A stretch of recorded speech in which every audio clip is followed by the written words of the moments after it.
And so we'll go get started. My name's Professor Theodore Foster.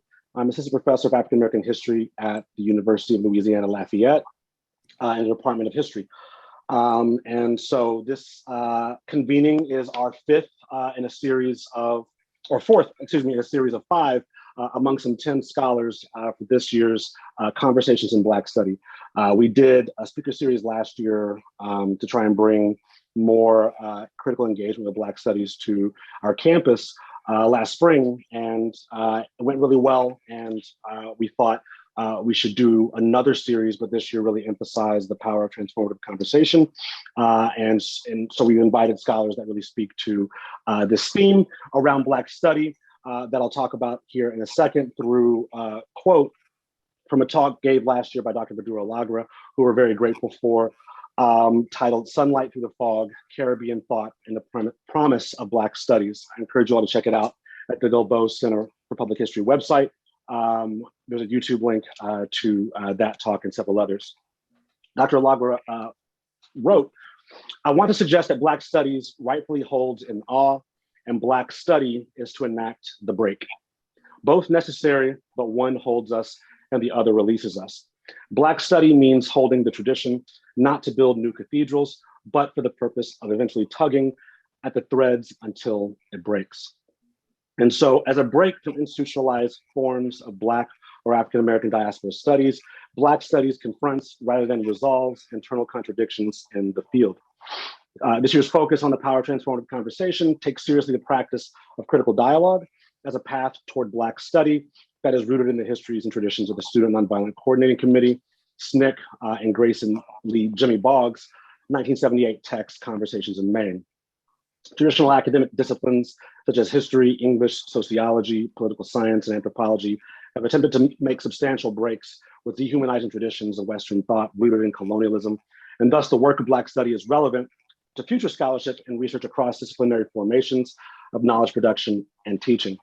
And so I'm really excited for today. I want to lead with a quote from an excellent essay I came across when speaking with Charles Payne, who's a amazing historian, sociologist, really institutionalist for the field of Black studies.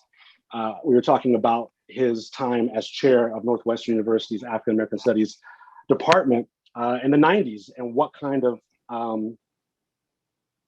synergy or camaraderie community existed amongst Black students, faculty, and staff at that time. And so he recommended this essay after talking about my research on civil rights memory and history from 1974 titled History, White, Negro, and Black. And he seeks to really identify a methodology in which there is production of a kind of lens through reading history in a mainstream way, white history, Negro history, which he identifies as a kind of integrationist history through the Black history movement, people like Carter G. Woodson, and then Black history in this moment of the Black Power movement. So in this essay, he writes, Black history is not just about Black people. Black history is not just about Black things. Black history speaks about seeing all of America through Black eyes, about placing our definition not only on the Black experience, but on the entire experience. If you do that, then a totally different picture of America emerges, because Black history says our experience, our history, our story cannot be assimilated into the mainstream American story. It is an organism that is totally at war with the mainstream story.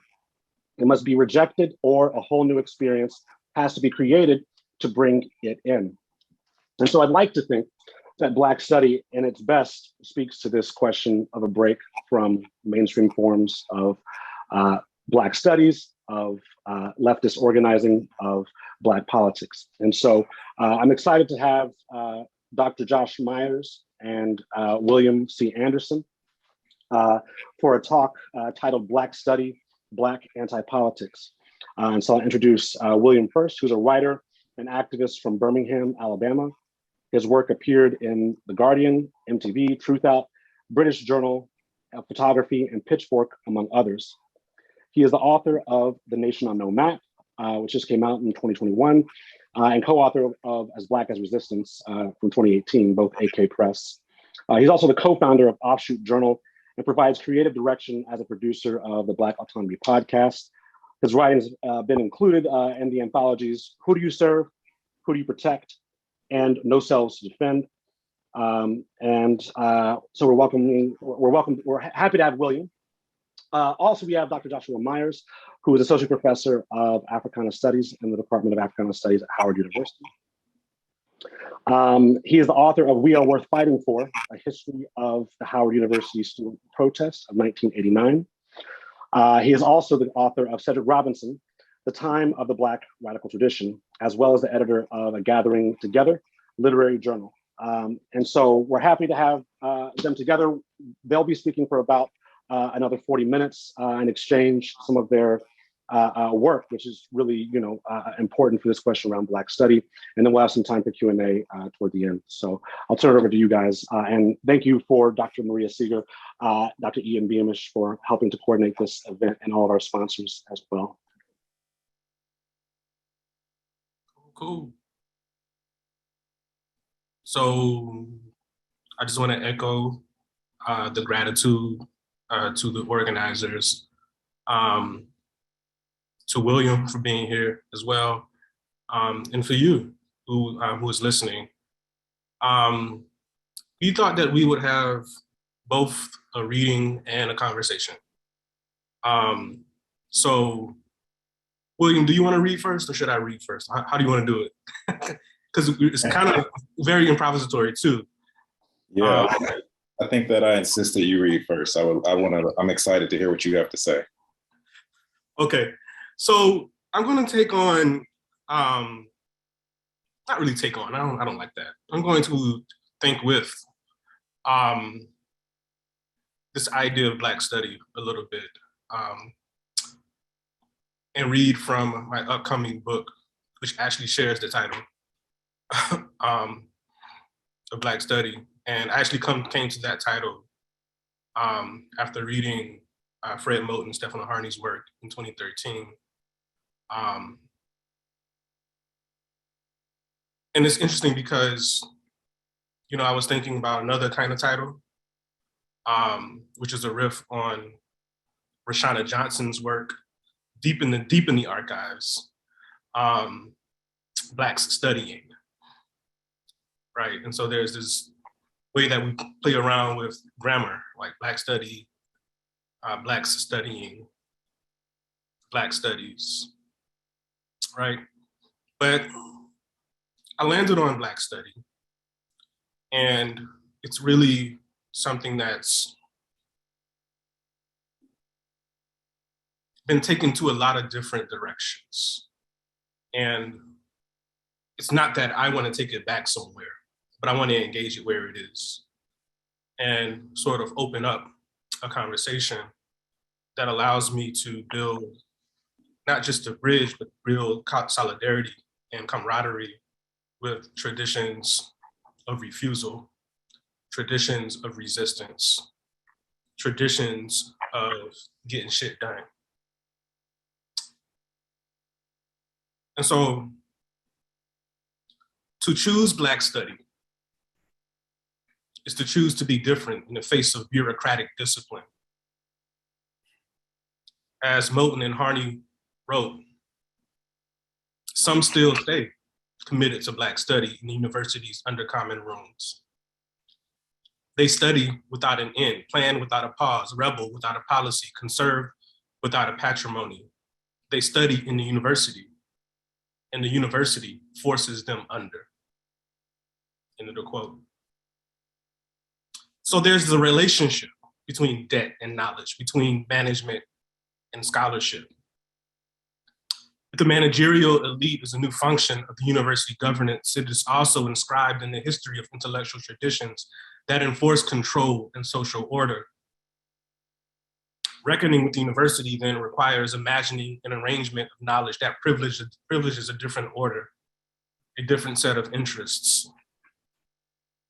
What passes for academic knowledge, the lies that June Jordan once evoked, will no longer suffice, and indeed have never sufficed. This tradition of Black study, this tradition of study, has its genesis in the long past. And so Here, Black study means that tradition of refusal of the knowledge of the world as it was given to us by those committed to colonial and racial order, in all the ways we still experience it, the many othering practices it generated. It is a refusal of the blessings of liberal humanism and its variants, the philosophy of life and living, which is really only about the political same, a violent reanimation of the status quo, the Western conceptions of what has and should always be. It is in refusing that we created Black study.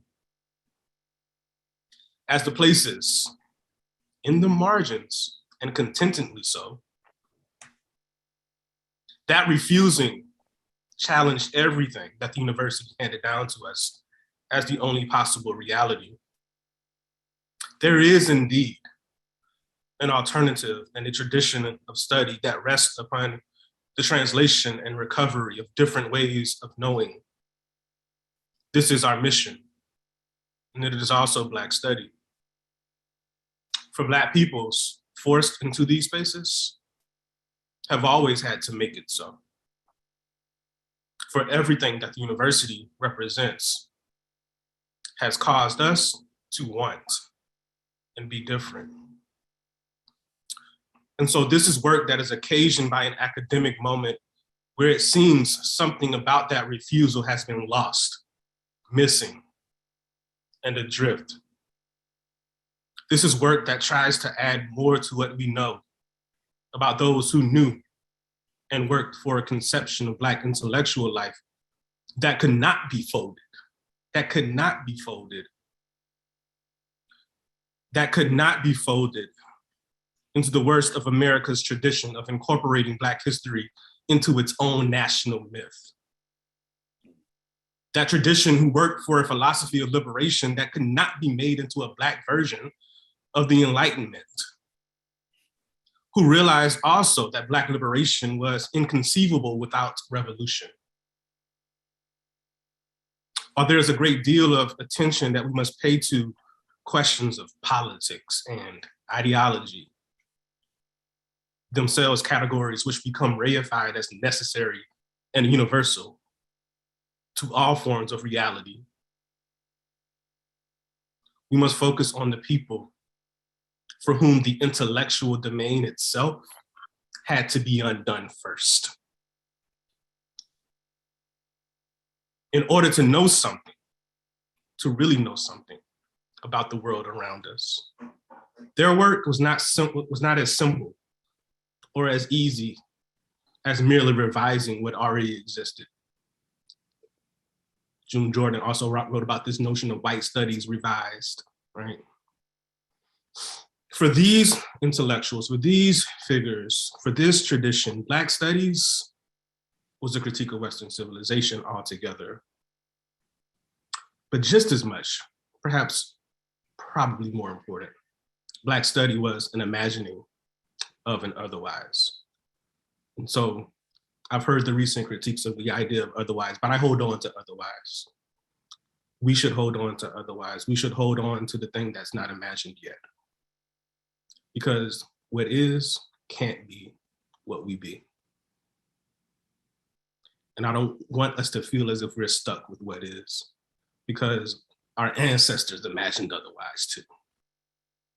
That's the tradition that I live in. That's the tradition that I teach. And to me, that's the tradition of Black study. So I'll stop there. That was very beautiful. It was very beautiful. I think it might sound like we coordinated more than we actually did after I read mine, because it's flowing right with this. I wanna share something that's really kind of a statement about my intention.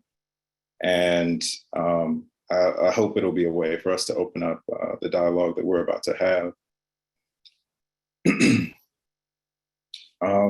We can call ourselves a lot of different things. For some of us, this feels especially important. I am a Black Southerner, an Alabamian to be specific.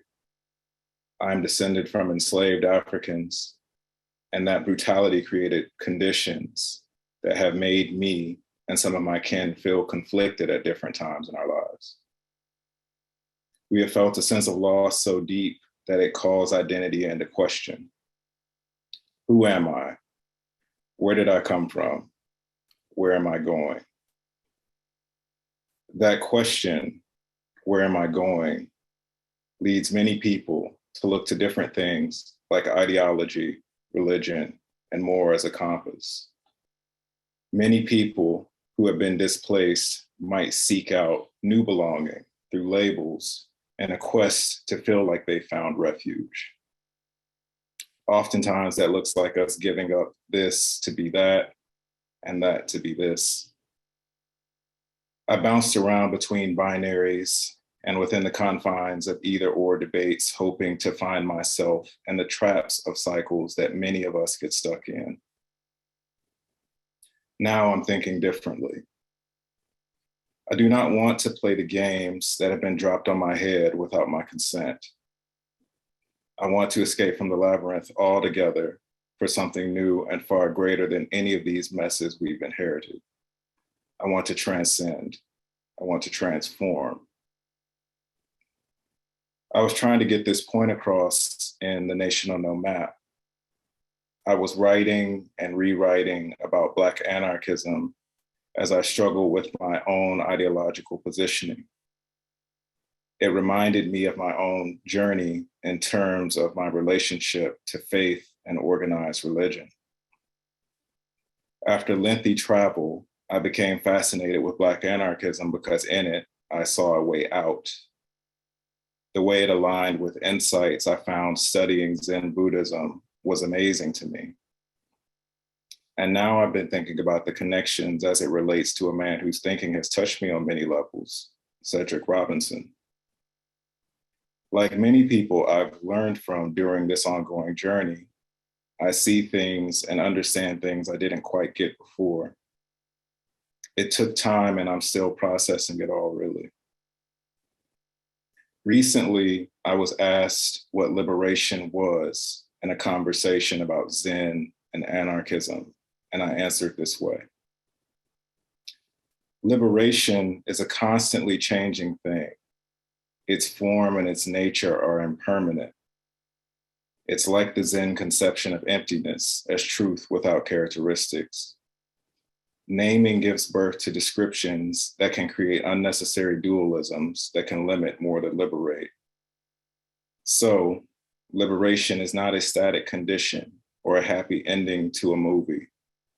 It's not one thing. It's a collage of many pieces that, when combined, creates a nameless composition.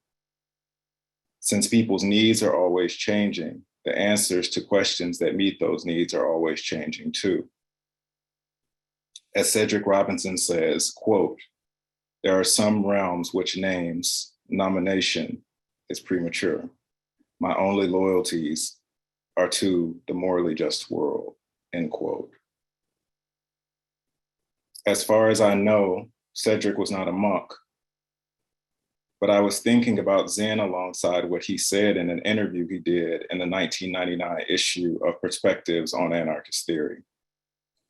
The meticulousness of Zen koans, these ancient texts documenting exchanges between the iconoclastic monks and their students and peers, has pointed me to the emptiness of names and words used to describe phenomena.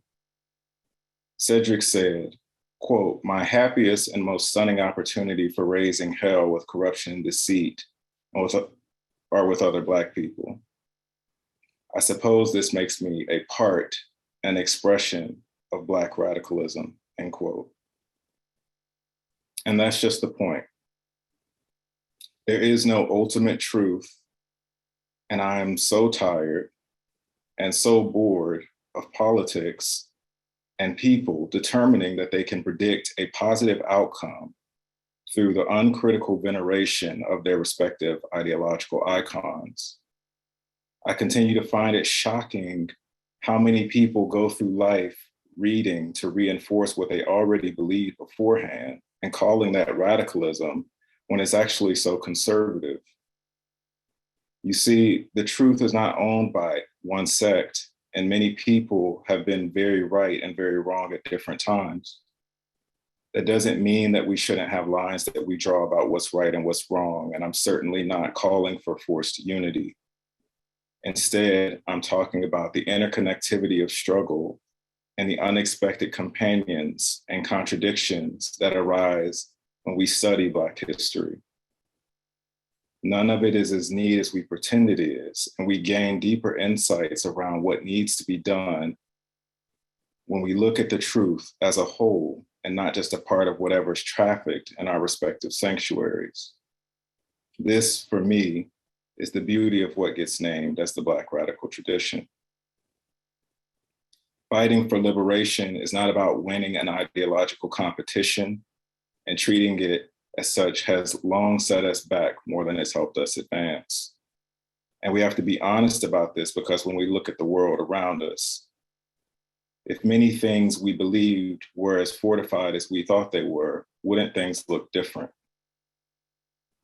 There's something horrific about being on a sinking ship with people who fancy themselves as revolutionaries and can't do anything but invoke nostalgia about their favorite vessels that sailed before. They may even spend what could be their last breaths that they're drawing, quoting dead captains and deceased crew from the boats that floated before, not accounting for the fact that the waters, winds, and wakes have long changed. Sure, maybe some of my detractors would say we need to convert more people in our respective causes. But what I'm saying is, even if that were the case, if we remain contained within our causes, instead of overcoming them when they no longer serve our needs, we won't be freeing anything at all. Because this is what's so pervasive around us. Too many people are more dedicated to their orthodoxies than to the truth that knows no borders. If we cannot be honest about history when it scorns our pre-approved narratives about what is to be done, then we won't be liberating much at all, will we? I'm not looking for heroes or anything like that. I'm looking for truths that are uncontainable and traverse the entire spectrum of possibilities to guide us towards what's much greater. The names people place on everything often gets more in the way than it does to get us free. I'm singing the blues, but everyone keeps assuming I'm sad when I'm not.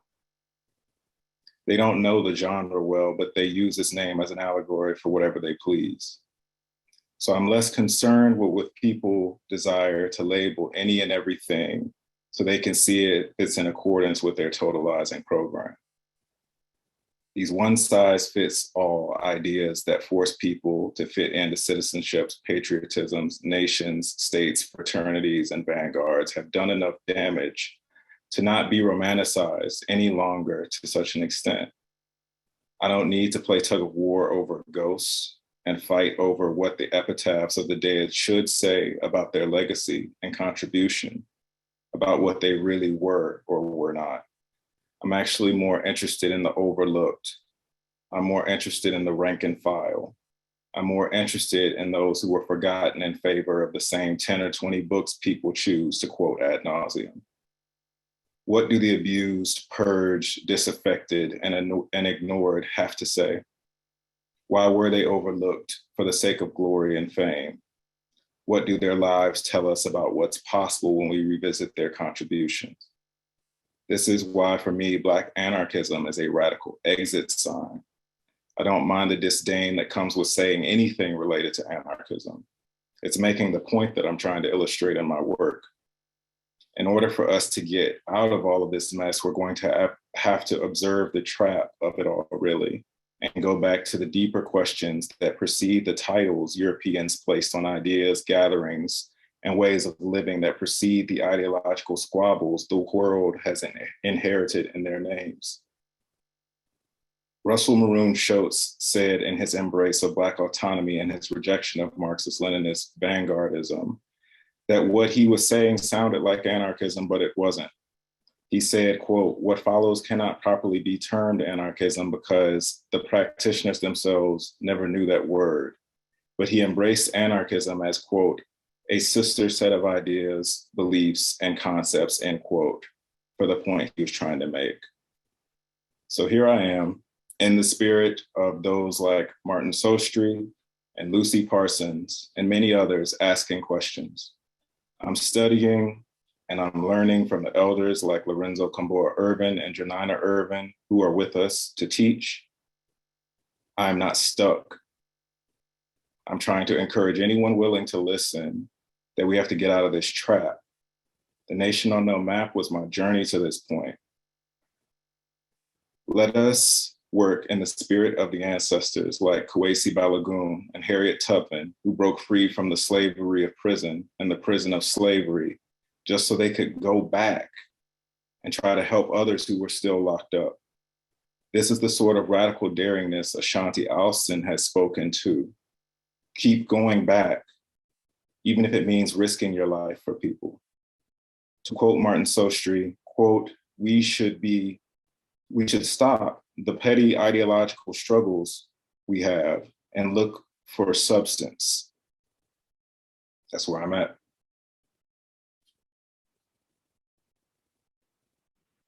Thank you so much for that. And it really captures what I think has to be a part of any discourse about Black study, is that we are not abstracted individual scholars having a theoretical conversation. This is our life.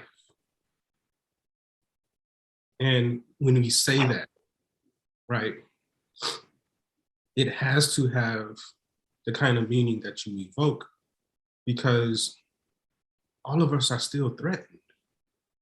I think this is something that Cedric Robinson talked about as well, right?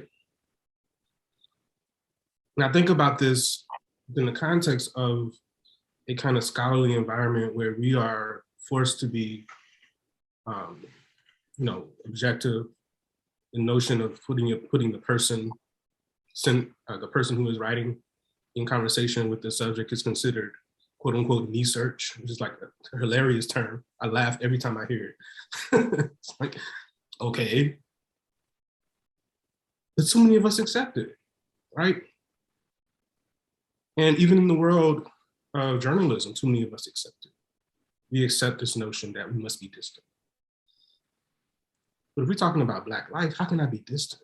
How can I be someone who accepts the notion of distance? And so thank you for that. And, it also, Theo, thank you for invoking Vincent Harding, because, oh my God, who practiced that principle better in the contemporary academy than Vincent Harding? And I think that's something that, I teach it to my students every semester. I teach the vocation of the Black scholar to my students every semester. Because when you hear me, right, you're not just hearing someone who has a PhD. I don't care, it's a piece of paper, really, honestly, right? And I'm not saying that because people say that, it really just is, right? It just gives me an excuse to actually be in front of you. And now that I'm in front of you, I'm bringing the whole tradition as far as I can.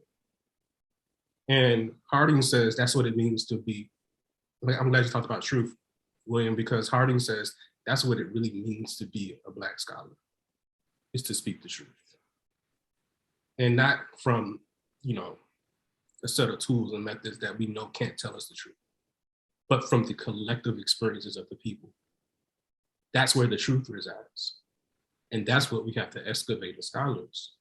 And so I'm happy that, I was able to hear that, because it reinforced this notion that, it is always us, it is always we, right, who are at the center of this intellectual tradition. June Jordan says that we are the primary sources of information. And we have to be able to write like that, because it invites other people to see themselves in you too. And that's where we really break the ideological grip, right? That because people are, right, because the abstracted liberal individual is the subject of even philosophical inquiry, right? I think, therefore I am. There's no, you don't. So I think all of these things, right, the personal, the living, all of that has to be a part of our conversations about liberation, because there are no theories that we can adapt or adopt that can get us back to ourselves, but the ones that we create for ourselves. I was also just having an exchange with someone recently to also bring Vincent Harding back up again. There's a footnote in Black Marxism where it's talking about an interview with Vincent Harding discussing the conflict between CLR James and Harry Haywood and seeing them go back and forth in Atlanta and talking about how that actually was a moment that was slightly comical, but ultimately sad to him because of the fact that he felt that their conflict removed them from the actual larger conversation that they needed to be having with Black people. Mm-hmm. Putting emphasis on the fact that it was almost like it was revealing a little bit of a disconnect, that they were so focused on that ideological debate that they were having. And that's so much of what I was trying to touch on. Yeah. And what I just said, that, we're looking at this world around us right now. We are in a pandemic. We have experienced some of the most egregious fascistic violence, state violence that we could ever imagine in the last few years. Mm-hmm.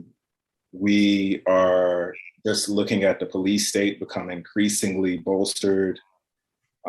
There's so many things that are going on, and to see what people are busying themselves with in terms of their protection of ideology and not people themselves, I think is telling us the truth of what the problem is with so much of what gets called radicalism, when we're really talking about Western radicalism here, and these problems that is created for the world rather than solutions. Mm-hmm. So I think that looking at Black study and thinking about looking at the whole of history and looking at the bigger picture is so much of what I wanted to talk to you about today. Yeah. Because for me, Black study started at home. Yeah. It started at home. My mother, rest in peace, was among the first waves of students to go to the University of Alabama, and she was in the Black Student Union at Alabama, and she talked so much about the importance of history, of Black history, and understanding the risk and the fight that it took just for us to get to this point over generations. Mm-hmm. And I don't see that as something that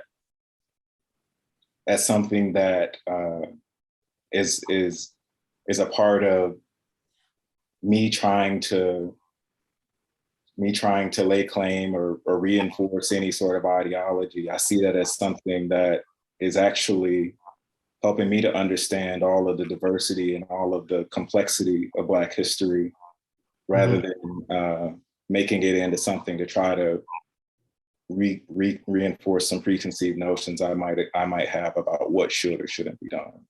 I don't know if that makes sense, Well, yeah, like I said, it's the study is in the people, it's of the people, right? Right. And I really feel that, and I needed, in my own development, I needed a lens to be able to really understand that, right?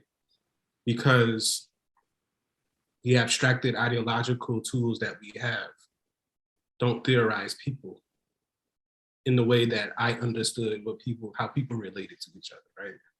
And so there's a mismatch. I needed to understand my grandparents. Yeah. Right. I need to understand, my church family. Yeah. I need to understand how they related to each other in my community. Right? And so what was going to give me a way of seeing that? And quite frankly, the really tough part for me was that Western ideology made me hostile to my grandparents. right?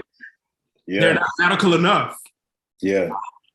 It made me hostile to the Black church, right? Mm-hmm. So I had to go through that. And I don't think we all should have to go through that, right? I think we have to present ourselves in a way where we can actually, as Cedric Robinson says, we actually realize ourselves. Mm-hmm. To realize the radicalism that's always all around us. Because, you know, I learned what mutual aid was long before, so long after, I should say, I had been practicing it, right? Meaning, I learned about it conceptually and theoretically, right? After I had already realized that this is what we do, right? I learned about notions of care and protection, which we are now talking more about, right? Right. Conceptually, long after I had experienced what it felt like to be cared for. Mm-hmm. And so we have to bring that into the conversation around Black study. And something Tiffany Willoughby Herrard told me, or just expressed to me, it's one of Cedric Robinson's students, closest students. She's the now president of the National Conference of Black Political Scientists. And she said that, you know, I don't want my colleagues know my children. I'm never going to release that. Because we were both, Tiffany and I are both from South Carolina. And when I was growing up, if my parents had work friends or colleagues or anything, we knew the entire community and the family that they represented. There's something about that. I mean, do we call that, what do we call that? Marriage? Like, what is that? Like, because that's very intentional, because it's not inscribed in how you actually operate within this Western capitalist order. You're not supposed to operate like that, right? And that knowing that she talked about wasn't like, know that they exist, right? I know you have two children. How are they doing? No, why don't they know them? Mm-hmm. Mm-hmm. So one way we can express sort of anti-politics that's going to get us out of politics is let's just know each other. Let's start from knowing each other. That's work in and of itself, right? That struggle in and of itself, in many respects, because we're not supposed to relate to each other. You're supposed to see each other as atomized people who operate within this mechanized system in a particular way. At least in the university, that's how we're supposed to operate, right? In capitalist time, as I talk about in the Cedric Robinson book, that's how we're supposed to operate. Sylvia Winter talks about this as well. Labor time, right? Labor time, she says, is not lifetime. How do we get back to lifetime? That's what, I mean, you can put ideology on that, but why bother? Let's figure out what lifetime is, you know? And so politics for me puts necessary restrictions on what we could call life, what we would call reality, what we would call society, what we would call being together. Yeah. And it puts those unnecessary restrictions because politics is interested in hierarchy. It's interested in leadership. It's interested in production, right? All forms of politics. Yeah. Because that's where the interest of the political comes into play, right? I mean, it's in the word, right? And so I've been thinking about anti-politics for a long time because I'm trying to escape the thing that looks at me as only this thing, right?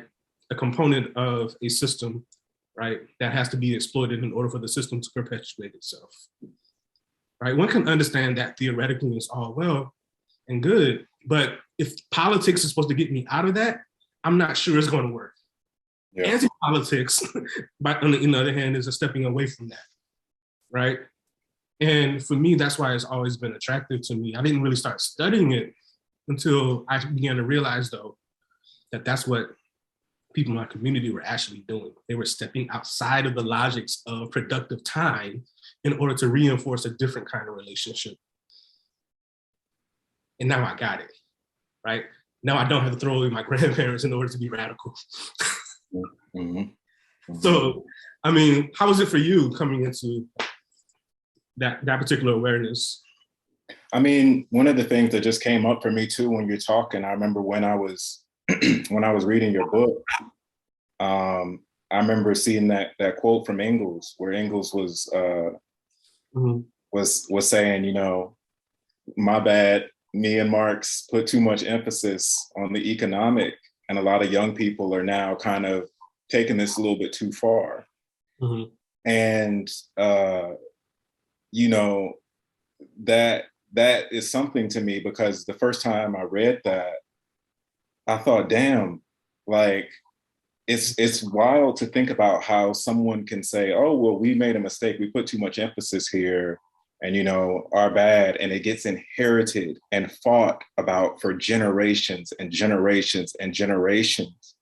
But because of that overzealous veneration I was talking about, people take these things that someone might have regretted, or that might have been a manifestation of a petty fight, that because they just didn't like somebody, or because they were jealous of someone, or they didn't really, you know, have a good friendship or relationship with someone, and inherit those fights. So there's so much of this in Western radicalism. When you go back and you read these exchanges and you read these debates and you read these confrontations, that there, it's like people are so far removed from the fact that these were people. These were people with biases. These were people with prejudices against each other. These were people with problems with one another. And not all of this was some sort of righteous disagreement. A lot of this was actually just people having problems with one another and fighting one another. And to see people across the entire world take these figures and these icons up as if they're saints, and internalize these fights that may or may not have been actually about the things that they say that they were about, and then try to plaster those fights onto how we should figure out how we should live our own lives and what we should do, what's best for us and what's best for our people, when we know those things ourselves without them telling us, based on those fights, based on those ideological conflicts. That's what makes it so plain and apparent to me, is when I see anyone across this spectrum engaging in that sort of behavior. I think it just looks really sad, and it's disappointing that a lot of people are not actually interested in breaking free of this. Because I think with, you know, I've been around, you know, quote unquote leftists for a long time. And I say quote unquote because I think at this point, when I look around at the way things are looking in this country right now, I think we have one giant right wing. But it is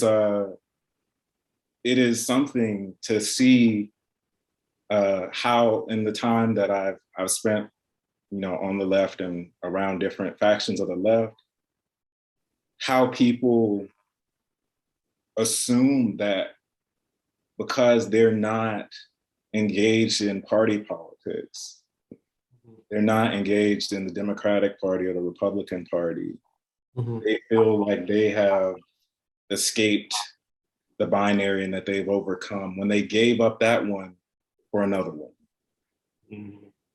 And just because you gave up one for another doesn't mean that you necessarily overcame in the way that you think that you did. Yes. And to see the way that that's playing out right now in geopolitics, to see the way that it's playing out in these ideological squabbles amongst leftists that we see manifesting in everyday life or online or wherever the case may be. That is what I was trying to get at when I said I'm not stuck. So, you know, if I'm talking about anarchism, if I'm talking about Marxism, whatever the case may be, I'm looking at it saying, what does this have to offer me so that we can get towards something better. I'm not looking at it like I'm here to preserve this ideology, defend and protect this ideology because that's the point. It's not the point. It's supposed to be about us getting free and us achieving liberation. Right. The ideology is not the point. That's supposed to, these are supposed to be tools. Mm-hmm. You know? Yeah. So that made me think about a number of things.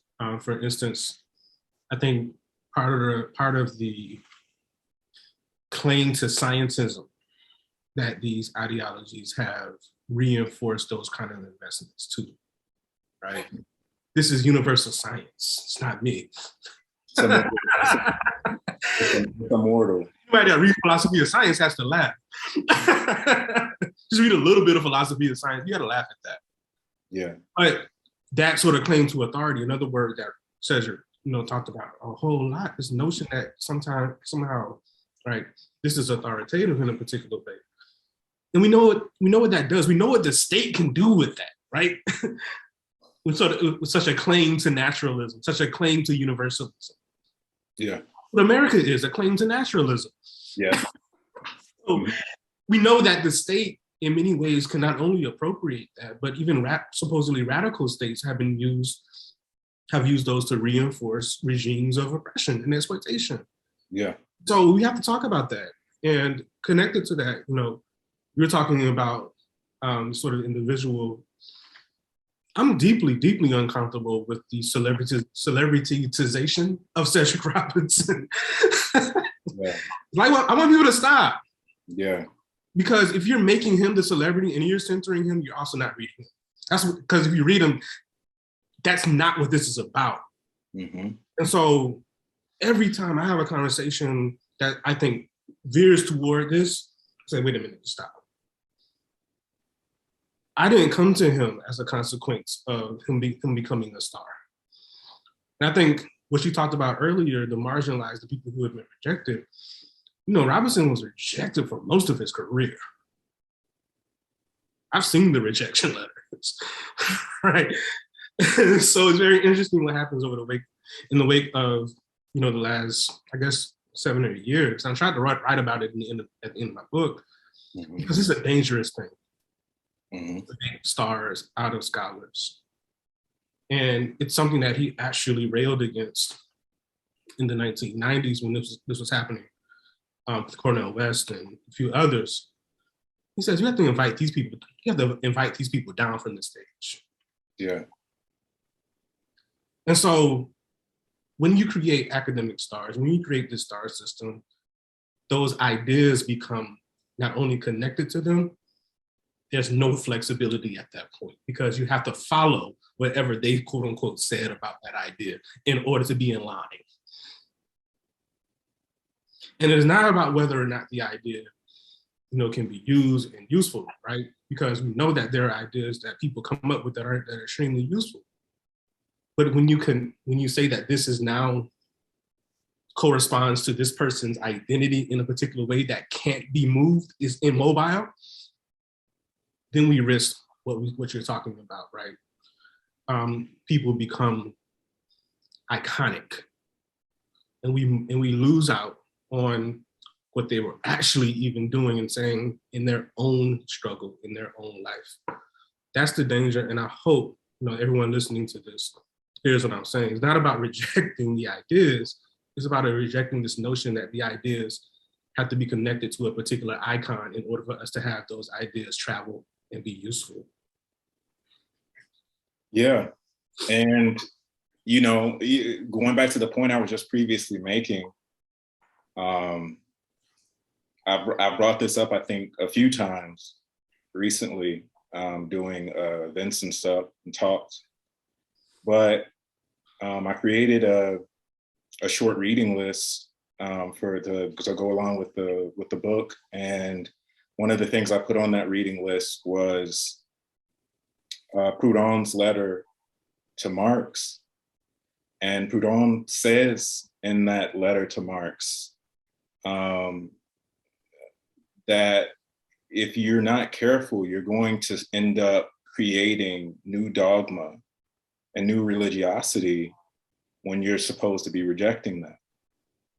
And in that letter, he's, it's a really spicy letter. He's actually, he compares him, he says, don't become like your countryman Martin Luther and, say that you're going to break away and get away from this violent institution just to create a new one.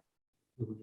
And I found that so mind-blowing that Proudhon had said that to Marx. And, obviously I could go into the different relations that they had with one another over time, because that was a changing relationship and respect and disrespect.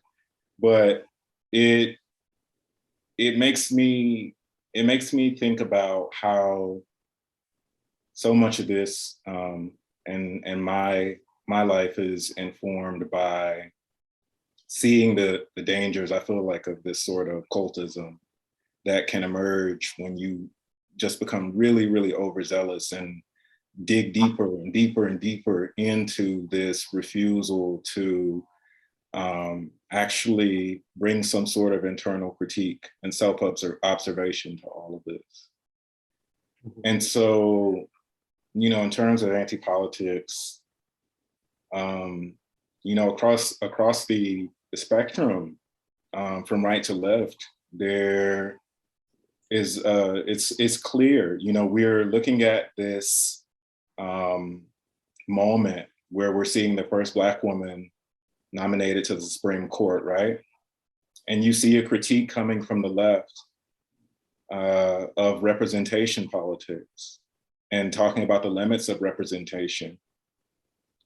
But the truth, I think, is that from right to left, many people don't really take issue with sham courts or state violence or imperialism, colonialism, militarism, policing, etc. They just actually want to identify with those things and see representation with those things, racially, ideologically, religiously, nationally, etc. In terms of the administrators of those sorts of forms of violence. And anti-politics, for me, is a rejection of conventional orthodox relationships with political ideology, as well as overemphasis on using the political in various forms and the tools that appear as the sole means of changing conditions, for example, the nation state or authoritarian government. Yeah. So I think that it's important that we understand that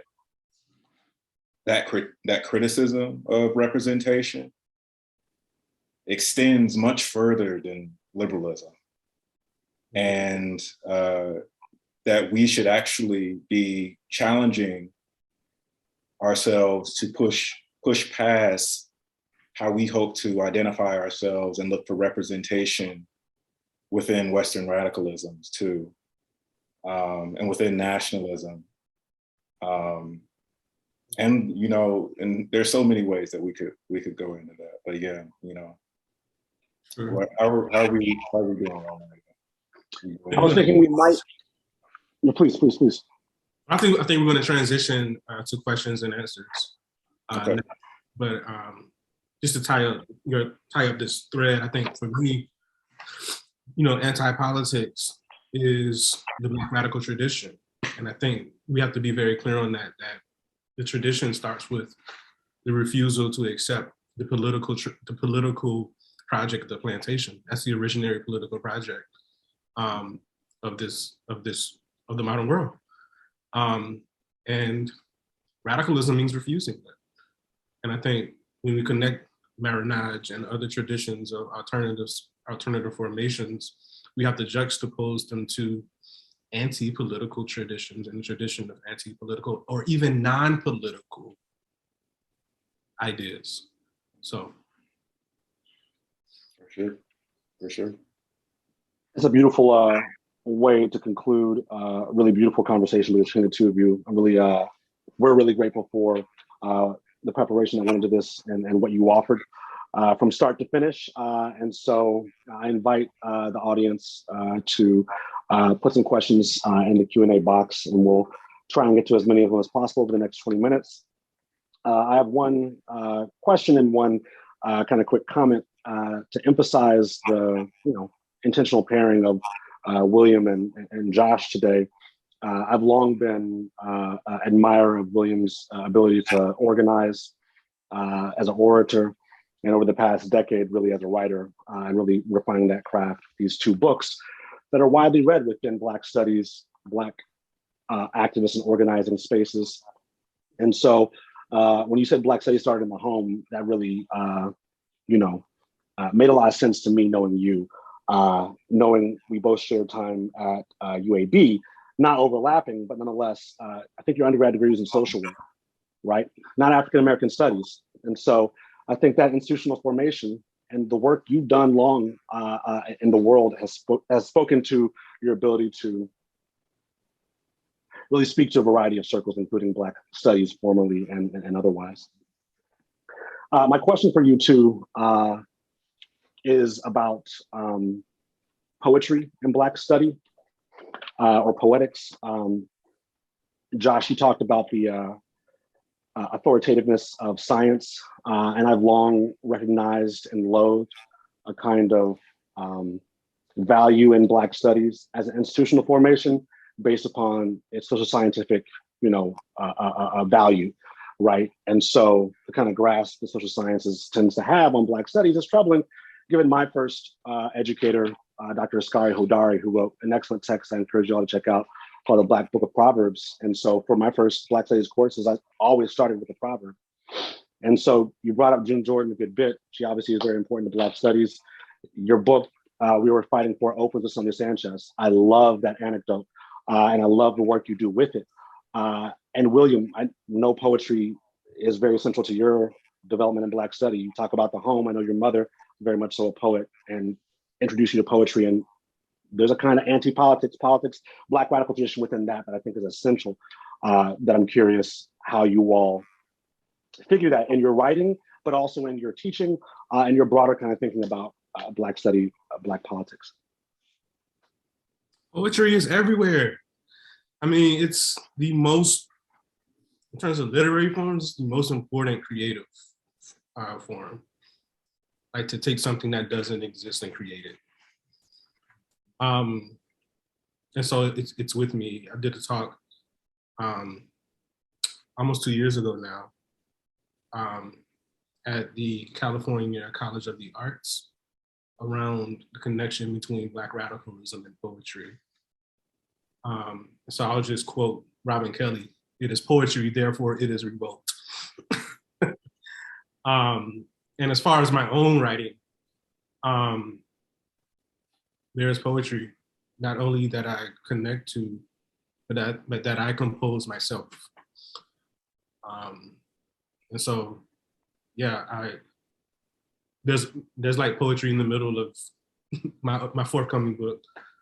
I'm actually working on a book of poetry right now too. I think I talked about that in another event, but it's like an extension of this. It's not, oh, this is my poetry hat and this is my Black studies hat. I don't do that. And of course, I edit a journal where we feature poets. And so, yeah, it's there. It's there. Yeah, poetry. I'm always saying, poets can say more, and if in a few stanzas than I can get across in a whole book. So it's so funny to me to see all of the times that I've gone back and said, "Wow, you said this on one page." What I was trying to communicate across so many chapters, that's a fascinating thing to see. And poetry, yeah, it is everywhere, and it's constantly inspiring me. I try to read poetry every day.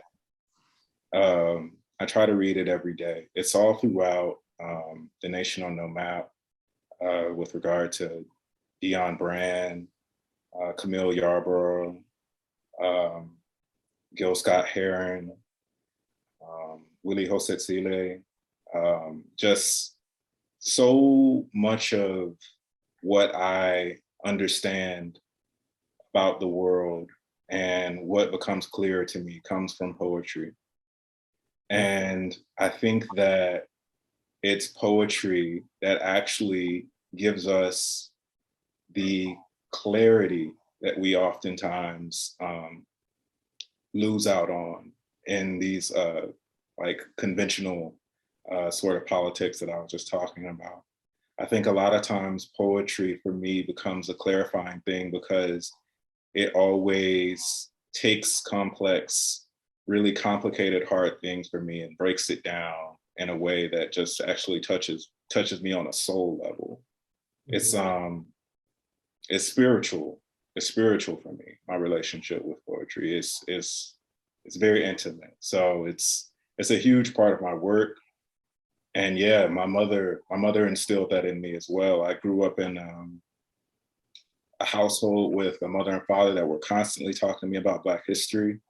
But one of the main things that I appreciated about what my mother would do was there would be moments where I'd say something about this or that, and she would just break out and recite an entire poem.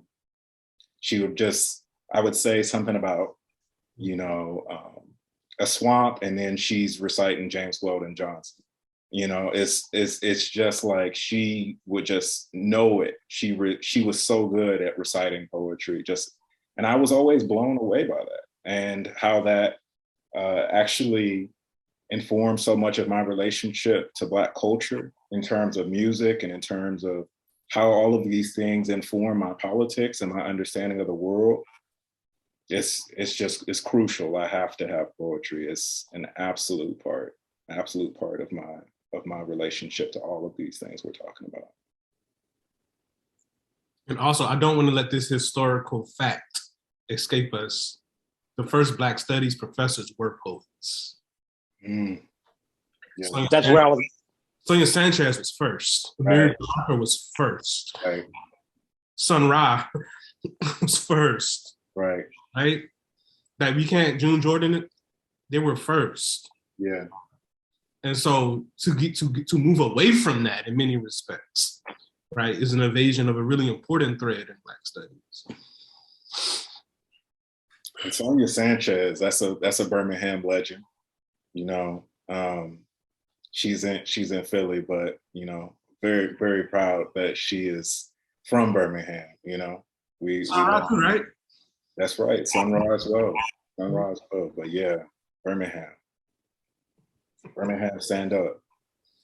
Indeed. No, I really appreciate that riff on poetry and Josh, especially grounding our understanding of Black studies. Origins within the institution through these poets and what that relationship was with students and the institution that brought them there in the first place. June Jordan's Black Studies Bringing Back the Human is a must read and must teach. And last year we had now the first Black woman or Black poet laureate of Alabama, Ashley Jones, speak about the role Lucille Clifton played in forming her orientation to poetry and how that poetics is really transformative within Black studies. We have a couple questions. I'm going to read two off, and you all can take them one at a time or however. The first one is from Mike Jurek. It says, thank you to the presenters and organizers for this event on the panelists' works. I'm wondering if anyone can speak to the idea that is out there that it's important to use politics or the vote as a tool to stop a lesser of two evils. As Cedric Robinson said, we have to refrain from telling ourselves lies about electoral politics that can achieve what we want to be done. I'm just wondering if anyone has thoughts on that. And then the second question is, how do we navigate the space between the rejection of principles and the rejection of tendency? By Solomon Brooks.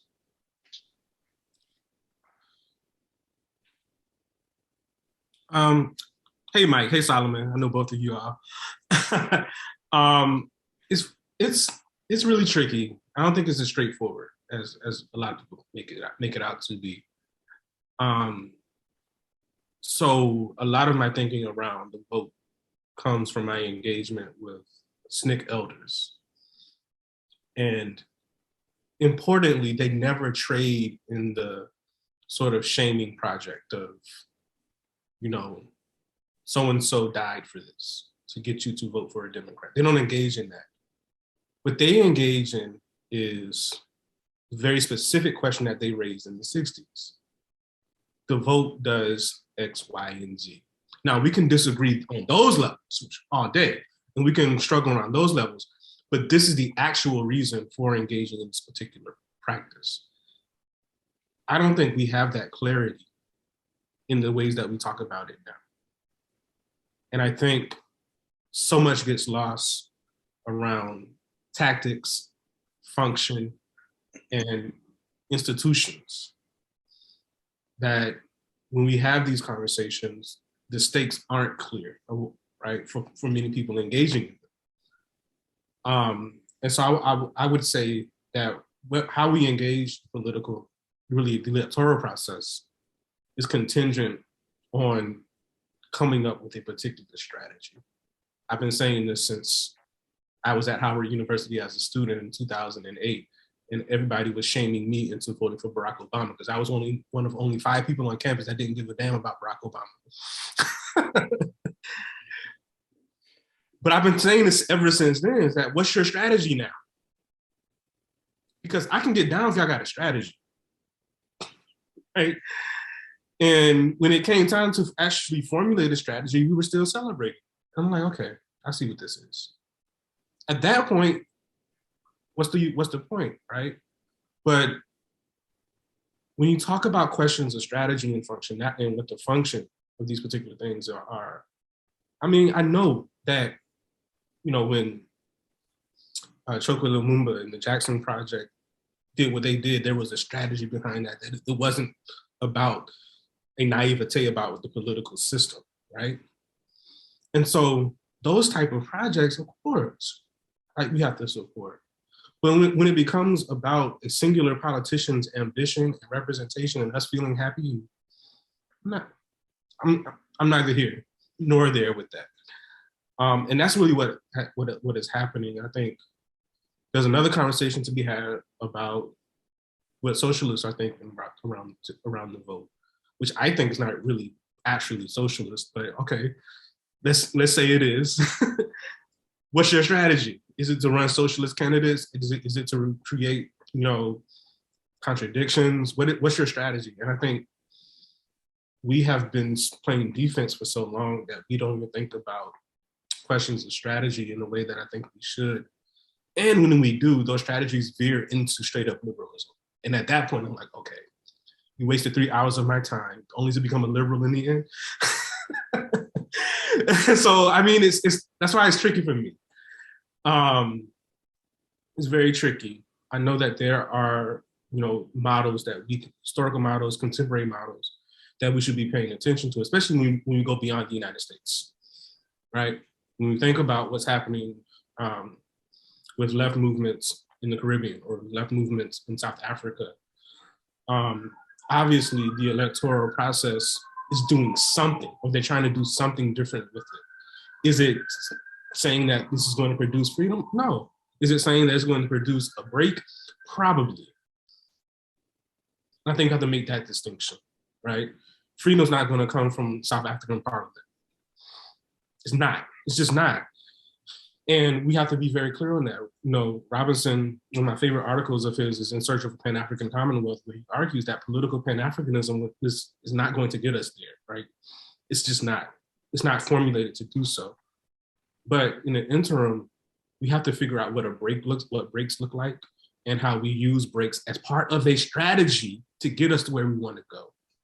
And that conversation, I'm afraid, is not being had because we're playing defense. We're stuck playing defense. Very smart. And the people who are playing offense, they don't have a shot clock. They're doing the four corners offense. They're just passing the ball around.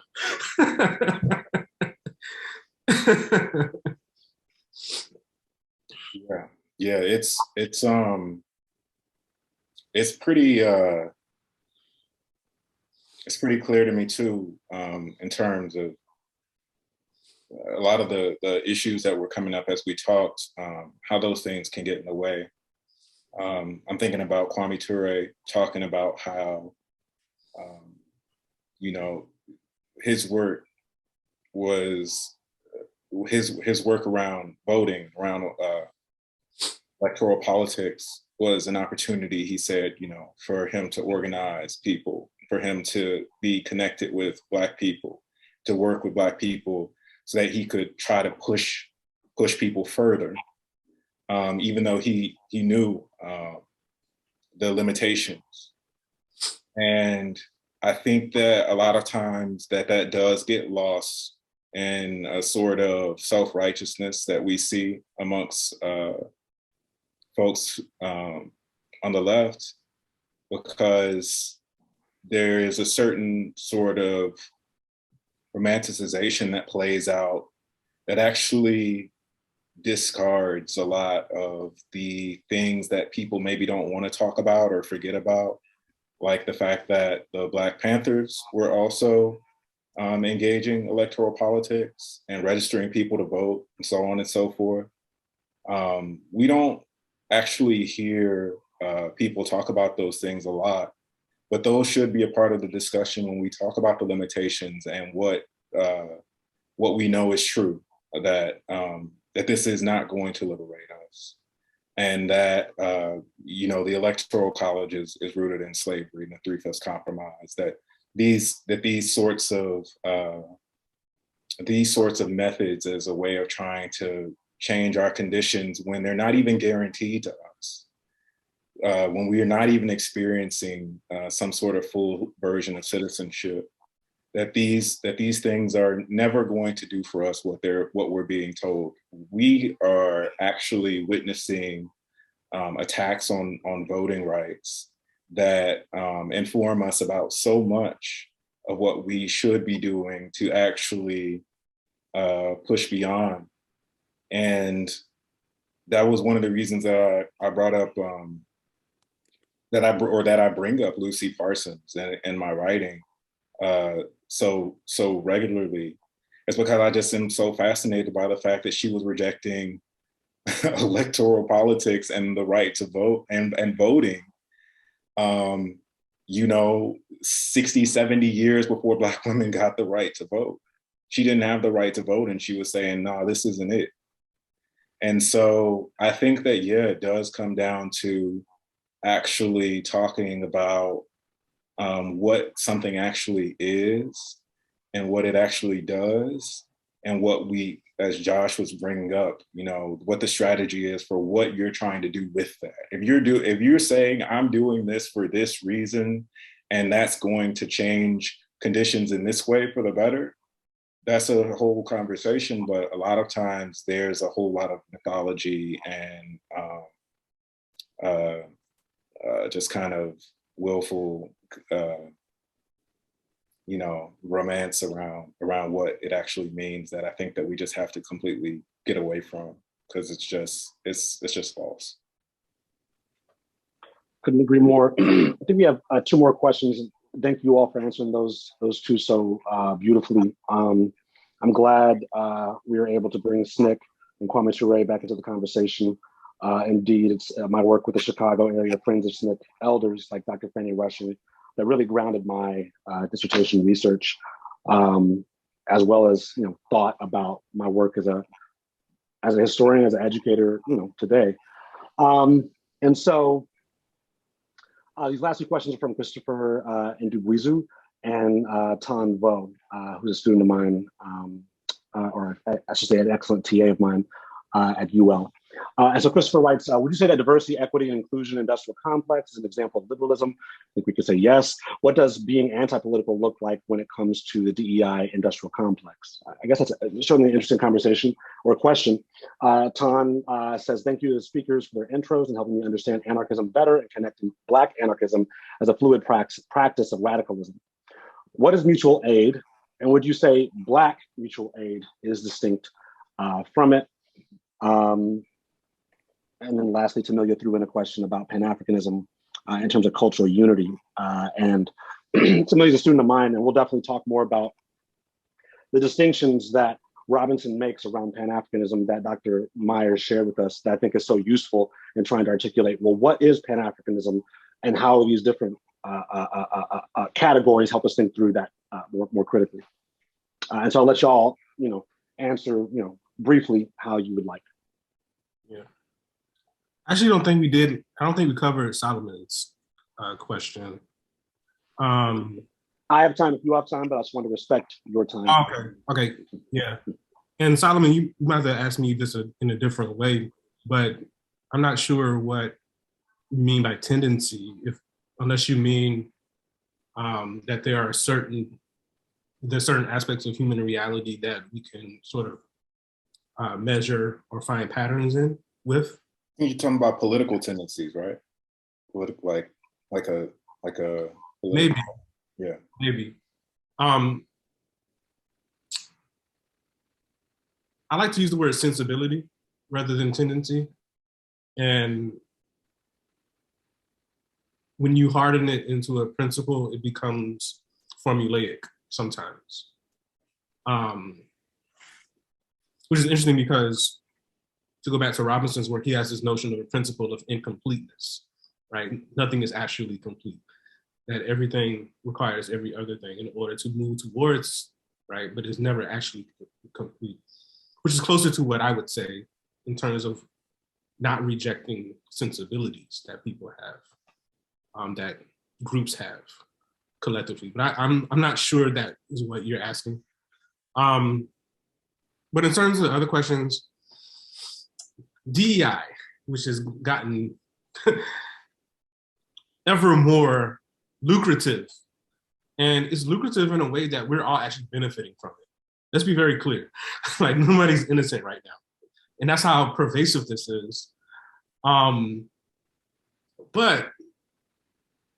I think part of what we have to be clear on is, if we're going to be in space, we got to be fully in space as who we are.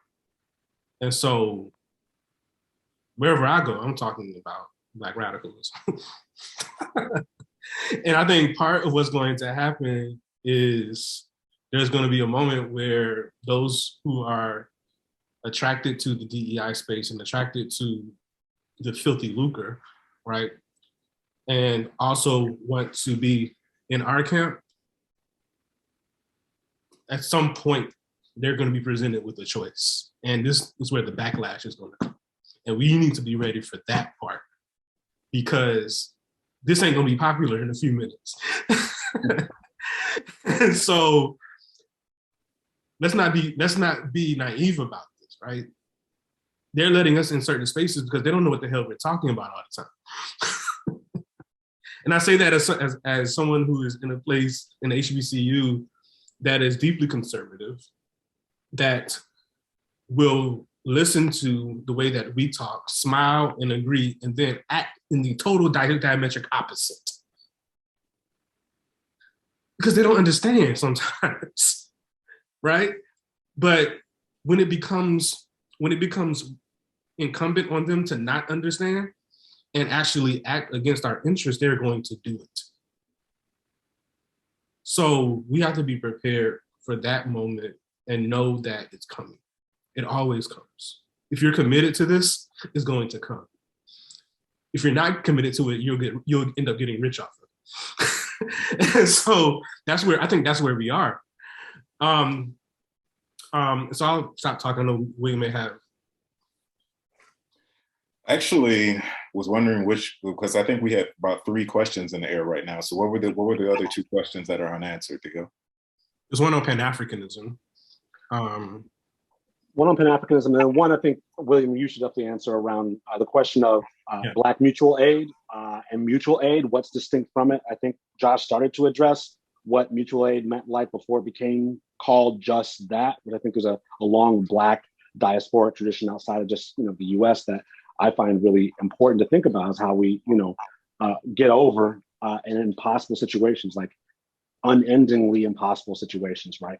Black folk have formed different forms of what we might call mutual aid today, but yeah, I don't know what's in a name, right? To your beautiful elaboration earlier, but there's also something in a name, Black mutual aid, that matters for today, perhaps? I don't know. Please help us think through.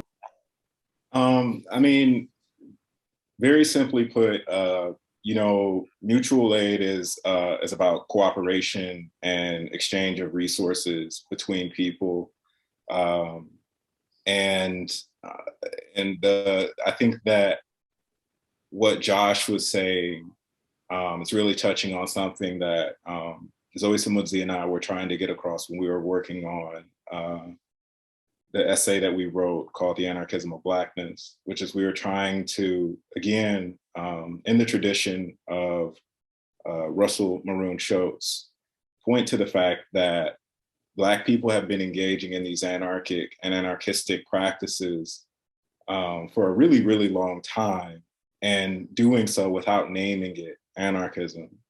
And also in these moments of crisis that are arising, these natural disasters we see, these moments that we experience and suffer from state violence, we see Black people engaging in practices that could encompass all sorts of radicalisms, but don't necessarily get named as such. And so I think that that's really what's Black here, is that being Black in the Americas has required Black people to engage and to struggle in these ways alongside one another, regardless of what it's called. So whether that is in response to bad weather, whether that is in response to the confronting the state, whether that's in the maroon, whatever the case may be, this has long been going on. Now, I think what's important to point out is that, particularly when we're talking about Black anarchism, I think that one of the beautiful things about Black anarchism is that it is distinct from classical anarchism in the sense that it comes out of people who were in the civil rights movement, who were in the Black Power movement, who were Black nationalists, who were former Black Marxists, Black Maoists, and so on and so forth. And what's beautiful about what they did in their break is that they took from the movements that they came from, and they brought that into anarchism with them as they were going somewhere else. And so I think that it's important to look at that, for example, when you observe that history, you can understand how something like mutual aid can complement the Black Panthers' survival program and intercommunalism. And so people, since the pandemic hit, a lot of people have been conflating those two things, but they're actually distinct. Survival pending revolution and the survival program and revolutionary intercommunalism are very different from mutual aid, but I think that they can complement one another. And unfortunately, I've been very disappointed to see some people reject one or the other because of the ideological associations that they have with those things. So this is what I'm talking about. We're in a moment where we need both. We need both. We need mutual aid. We need the survival program. These are things that work. We know these things work. These things serve us in so many ways, but because of the names, because of that naming, that nomination that we're just talking about, because of that, people will reject one or the other and say, "Oh, I don't know about mutual aid. That's that anarchist shit." Or I'm not gonna survival programs. That's too Black nationalists. But it's like, no, these things work. Don't put all your baggage on it. Take what you need from it and help it advance us towards changing conditions for the better. So I think that that's one of the really important things to point out. But yeah, I hope that answers the question. And I think that, Josh, you're much more well suited to speak to the Pan-African question, but I can riff off of you a little bit if you want. Yeah, so Pan-Africanism is basically the idea of unity of African peoples. And somehow it's been filtered throughout many different forms. But the basic principle is the unity of people of African descent around the world. And there are political forms, there are state forms, there are organizational forms. And so the question becomes, what's the most important level of Pan-African interactivity to follow St. Clair Drake? Is it on the level of communities in the diaspora, communities on the continent, right? Communities in the African world, or is it on the level of African states and African peoples in different states, right? And so that's what the Pan-Africanist movement has had to sort of figure out. But the legacies, of course, of Pan-Africanism have to do with fighting for anti-colonial independence, fighting against colonialism, and for a notion of self-government and self-rule. The contradictions are, of course, that once we got self-rule, we have to deal with the question of the state. And that's something that Pan-Africanists today are grappling with, because the interests of Black people have now become conflated with the interests of different Black states or African states. And that's something that has bedeviled the Pan-Africanist movement ever since the 1970s. And so it's sort of fractured us in ways that are non-conducive to the political unity that we need. That's the quick answer. But yeah, that's basically. That was a beautiful, quick answer. William, did you want to add anything? I think that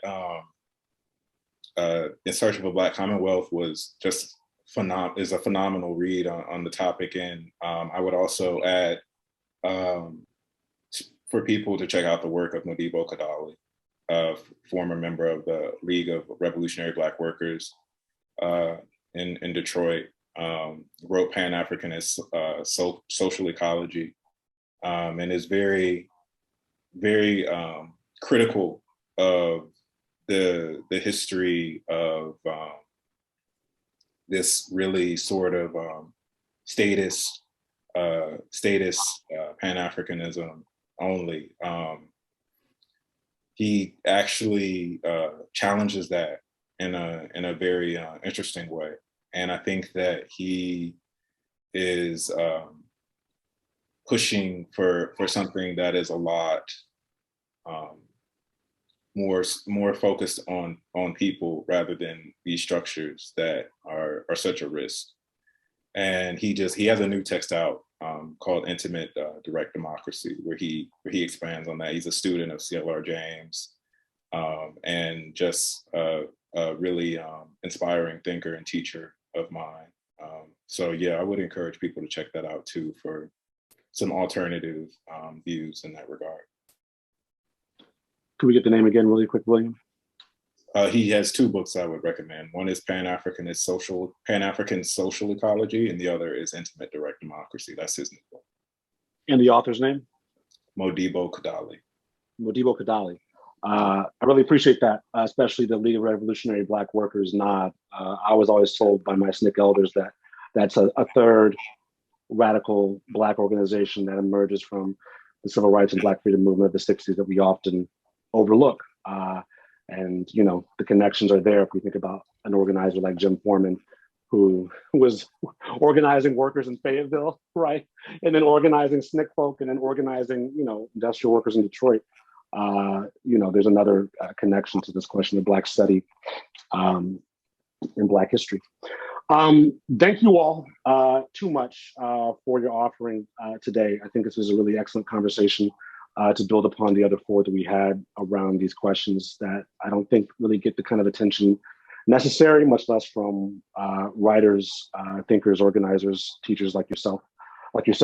So thank you. We're grateful.